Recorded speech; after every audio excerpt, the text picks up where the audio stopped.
안녕하세요. 형광펜 성경과 함께하는 성경 공부. 오늘은 호세아 9장입니다. 이스라엘아, 너는 이방 사람처럼 기뻐 뛰놀지 말아라.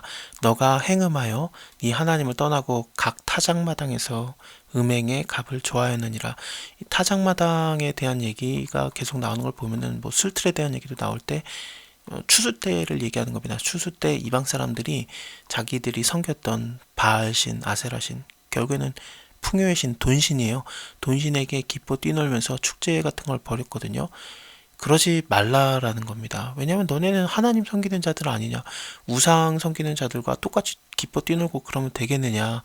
그거 내가 안 받겠다. 그거 나 싫어한다. 너네가 드리지 못하게 하겠다라고 하나님께서 그것을 기뻐하지 않아요. 여호와의 기뻐하는 바도 되지 못할 것이다. 저희의 재물은 거상 입은 자의 식물 같아서 이 거상 입은 자는 애곡하는 자예요. 그래서 뭐 상을 치른 자, 죽은 자에 대해서 상 치른 자가 몸이 부정해집니다. 그것은 신명기 26장에 나오는데, 그래서 일주일 동안 부정해지기 때문에 같이 그 사람과 식사를 하지도 못하거든요. 그래서 그 사람만 혼자 먹을 뿐이지 이건 더러워져서 여호와의 집에 들이지 못할 것이니라. 너나 먹어, 나는 안 먹어. 뭐 그런 거죠. 이거 하나님께서 다 추수하게 해주신 건데 비도 내리시고 뭐 햇빛도 주시고 늦은 비와 이른 비의 혜택으로 다 농부의 그 일하는 것들, 그리고 하나님의 공급하심, 이게 같이 동역이 된 거예요. 그래서 그 협업이 되어서 하나님의 은혜로서 그 모든 그 추수하는 것들, 포도주들이 술틀에서 나오는 거 아니겠습니까? 근데 이것으로 인해서 하나님을 기뻐한 게 아니라 오히려 우상 숭배를 하고 기뻐 뛰노니까 하나님께서 야, 그러면 안 되지, 내가 그거 안 먹는다 그러시는 겁니다. 저희가 여호와의 땅에 거하지 못하며 에브라임이 애굽으로 다시 가고 아수르에서 더러운 것을 먹을 것이다. 너네 그거 못 먹고 이제는 아수르에 가서 포로로 잡혀가서 더러운 거 먹게 될 것이다. 가나안 땅에서 먹는 것들 이제는 불가능하다. 너희의 명절 일과 여호와의 절일날 무엇을 하겠느냐? 보라, 저희가 멸망을 피하여 갈지라도 애굽은 저희를 모으고, 이 저희를 모은다라는 게 히브리어로 보면은 시체들을 모으는 거, 그걸 얘기해요. 그래서 너네가 완전히 멸망당해서 애굽 사람들이 너희의 시체를 모을 것이고 노브는 저희를 장사할 것이다. 애굽에 대한 얘기들이 계속 나오는데, 왜냐면은 뭐 너네가 애굽으로 다시 가겠다라는 얘기도 있었고요. 또 8장에서도 저희가 애굽으로 다시 가리라 그러거든요. 물론 애굽이 쳐들어온 적은 있습니다만 대부분 아수르로 끌려가요. 그래서 애굽에 너네가 가서 그 종살이 했던 거, 포로 생활했던 거, 압제당했던 것처럼, 출애굽기 때 상황들이죠. 그것처럼 너네가 아수르에 가서 압제당하고 더러운 건 먹을 것이다라는 하나님의 경고입니다. 북이스라엘이 다 멸망당해서 애굽 사람들이 그 시체들을 모으고 노브는 저희를 장사하리니, 노브는 애굽에서 몹이라는 그 곳이 있어요. 북애굽의 가장 오래된 수도 중에 하나인데 멤피스라고도 보여지는 그런 곳입니다. 애굽의 수도가 너희를 장사 지내리니 저희의 은 보물은 찔레가 덮을 것이고 저희의 장막 안에는 가시덩굴이 퍼지리라. 사실 좀 하나님의 그 진노를 생각할 때 이런 찔레가 덮는 거라든지 가시덩굴이 퍼지는 것은 굉장히 여러 곳에서 표현이 됐었습니다. 일단은 뭐 창세기 3장을 봐도 아담과 여자가 죄를 졌을 때 하나님께서 이런 말씀을 하세요. 땅이 너에게 가시덤불과 엉겅퀴를 낼 것이다 라고 하거든요. 그래서 이런 가시덤굴, 또 뭐 찔레는 쐐기풀 뭐 그런 거기 때문에 엉겅퀴랑 그렇게 다르게 안 봐도 될 것 같아요. 죄를 졌을 때 하나님께서 땅을 징계하셨던 그런 모습이 굉장히 보여지는 거죠. 너네가 죄를 졌기 때문에 이런 땅의 징벌들이 있는 것이다. 그래서 형벌의 날이 이른 거, 뭐 보응의 날 임한 것, 이것들이 바로 연결이 되고 있어요. 이스라엘이 알지라 선지자가 어리석었고 신에 감동된 자가 미쳤나니 이는 너의 죄악이 많고 너의 원한이 큼이라. 여기서 신에 감동된 자는 분명히 성령에 감동된 자를 말하는데, 성령에 감동돼서 미쳤다라는 게 되게 이상하죠. 그래서 이것을 어떻게 봐야 되는가 좀 고민이 많은데 두 가지 의견이 있어요. 일단은 하나님께서 그 선지자들을 어리석게 만들고 신에게 감동된 자가 미치게 만들어서 너희에게 하나님의 말씀이 더 이상 임하지 않겠다라는 그런 의미일 수도 있고요. 또 하나의 의견이 뭐냐면은 그냥 이스라엘 사람들이 선지자의 말을 안 듣는 거예요. 그래서 선지자들이 말하는 걸 어리석게 보고, 그리고 신에 감동된 자가 말하는 것을 미쳤다라고 여기는 그런 상황을 생각할 수 있습니다. 예레미야도 미친 자 취급을 많이 당했었죠. 이렇든 저렇든 하나님 말씀을 듣지 않는 거예요. 이스라엘이 하나님을 알려고 하지 않는 겁니다. 이는 너의 죄악이 많고 너의 원한이 큼이라. 에브라임은 내 하나님의 파수꾼이오늘 선지자는 그 모든 행위에 새 잡는 자의 그물과 같고 또 그 하나님의 전에서 원한을 품었도다. 이 8절도 굉장히 좀 생각을 많이 해봐야 되는데 에브라임은 이스라엘 전체의 뭐 대표 지파로서 불림을 많이 받았었습니다. 그리고 장자 지파라고도 보여지는데 근데 이 에브라임이 하나님의 파수꾼의 역할을 했었느냐? 사실 여기서 여호수아가 나오기도 했죠. 여호수아가 에브라임 지파 출신입니다. 그래서 좀 그런 에브라임이 하나님의 파수꾼의 역할을 했던 거는 맞긴 맞는데, 근데 선지자는 그 모든 행위에 새 잡는 자의 금을 갖다, 그 새 잡는 자의 금을 올무가 되었다라는 거예요. 이스라엘 사람들이 다 걸려 넘어지게 만든 거죠. 그것은 또 어떻게 봐야 되는가? 거짓 선지자들 말하는가? 아니면은 선지자들을 믿지 않기 때문에 뭐 신의 감동된 자를 미쳤다라고 생각하고 듣지 않았기 때문에 뭐 어리석은 자로 여기고 업신여기고 그래서 이 모든 행위들이 새 잡는 자의 그물같이 됐다라는 건지 두 가지 의견이 다 가능한데 이렇든 저렇든 하나님의 말씀을 듣지 않는 상황은 계속 여전합니다. 하나님의 전에서 원한을 품었도다. 뭐 압제를 했다, 핍박을 했다, 박해를 했다 여러 가지 의미가 될 수 있습니다. 저희는 기브아의 시대와 같이 심히 패괴한지라 기브아의 시대를 생각하려면은 에브라임과 같이 연결을 해서 볼 때 사사기 19장을 봐야 됩니다. 사사기 19장에서 그 레위인이 에브라임에 있었던 사람인데 에브라임 산지 구석에서 우거하던 레위인이 베들레헴에서 첩을 취해요. 이 첩을 취한 것 자체도 문제가 있습니다. 근데 첩이 행음을 해서 남편을 떠나서 유다 베들레헴 그 아비의 집에 돌아가서 거기서 넉 달을 보내거든요. 호세아서랑 굉장히 비슷하지 않습니까? 호세아도 음란한 여자 고멜을 취했는데 그가 도망을 가서 다시 데리고 오는 게 호세아 3장에서 나왔었잖아요.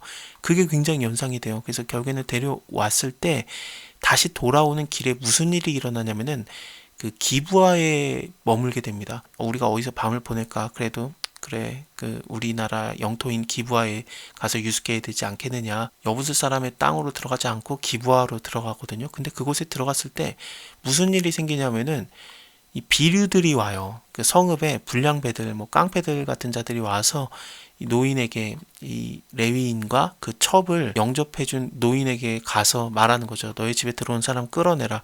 우리가 그를 상관하리라. 지금 이스라엘 영토 내에서 이 일이 일어나고 있는 겁니다. 완전히 소돔과 고모라의 때랑 똑같아요. 집 주인이 그 사람들에게 나와 가로되 아니라 내 형제들아 청하노니 악을 행하지 말아라. 이 사람이 내 집에 들었으니 이런 망령된 일을 행하지 말아라. 보라 여기 내 처녀 딸과 이 사람의 첩이 있은즉 내가 그들을 끌어내리니 너희가 그를 욕보이든지 어찌하든지 임의로 하되 오직 이 사람에게는 이런 망령된 일을 하지 말라라고 아이의 창세기의 내용과 똑같습니다. 소돔의 죄가 그냥 드러나는 거죠. 이스라엘 내에서요. 우리가 듣지 아니하고 그 사람이 자기의 첩을 무리에게로 붙들어내매 그들이 밤새도록 욕보이다가 새벽 미명에 놔줬어요. 동틀 때 여인이 그 주인의 우거한 그 사람의 집 앞에서 엎드려서 밝기까지 거기 누워있다가 아침에 문을 열고 레위 사람이 가려고 했더니 여인이 엎드려져 있으니까 일어나라 우리가 가자 했어요. 근데 대답을 하지 않아서 봤더니 이미 죽어 있었던 거죠. 그래서 자기 집에 돌아와서 칼을 취해서 그 첩의 시체를 12 부분으로 나눕니다. 이스라엘 전체 지파에게 보내고 이게 도대체 뭔 일이냐 하고 이스라엘 전체가 다 들고 일어나요. 레위 사람이 기브아 사람들의 행한 것들 내 첩을 욕보이고 그를 죽게 하였다. 그래서 내가 시체를 쪼개어서 이스라엘 온 지파에 보내었다. 이 망령된 일을 행하였음을 이남이로 나면서 모든 이 메시지를 전해주거든요. 사실 레위인이 첩을 데리고 있었다는 것 자체가 문제이긴 한데 어쨌든 이 일을 인해서 모든 그 이스라엘 사람들이 베냐민 지파랑 전쟁이 붙습니다. 결론적으로는 그렇게 됩니다. 처음에는 베냐민 지파랑 싸울 필요가 없었죠. 그 불량배들만 내놔라 그랬더니 베냐민 사람들이 기브아 이 사람들 불량배들 아니다 우리가 뭐 함께 하겠다 그러면서 결국에는 이스라엘 전체와 베냐민 지파의 싸움이 붙습니다. 그래서 이스라엘 지파도 많이 죽지만 특히나 베냐민 지파는 600명만 남고 다 죽어요. 그런 그 비참한 사건이 일어나는 게 사사기의 마지막 장이거든요. 이 사건을 생각했을 때 기브아의 시대와 같이 심히 패기한지라라는 것은 그 레위 사람이 첩을 취하였던 거 에브라임이라든지 도망간 여자를 다시 데려왔던 사건 그리고 죄 너무나도 심각했던 상황 거의 소돔의 죄와 맞먹었던 그런 상황들이 이스라엘 안에서 일어났던 거 그래서 하나님이 어떻게 징계하냐면은 전쟁이 일어나게 해서 내란이 일어난 거죠. 그래서 600명만 남고 다 죽는 그런 멸절시키는 상황이 있었는데 그 시대와 같이 내가 하겠다. 그 악을 기억하고 있다. 그 죄를 벌하리라. 너네 완전히 다 쓸어버리겠다라는 하나님의 경고입니다. 옛적에 내가 이스라엘을 만나기를 광야에서 포도를 만난 것처 하였다.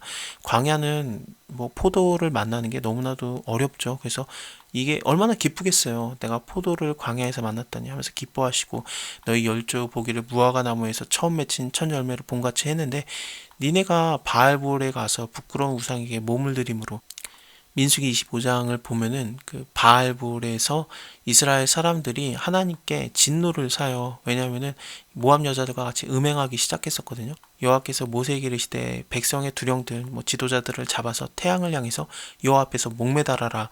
그러면은 여호와의 진노가 이스라엘을 떠나리라.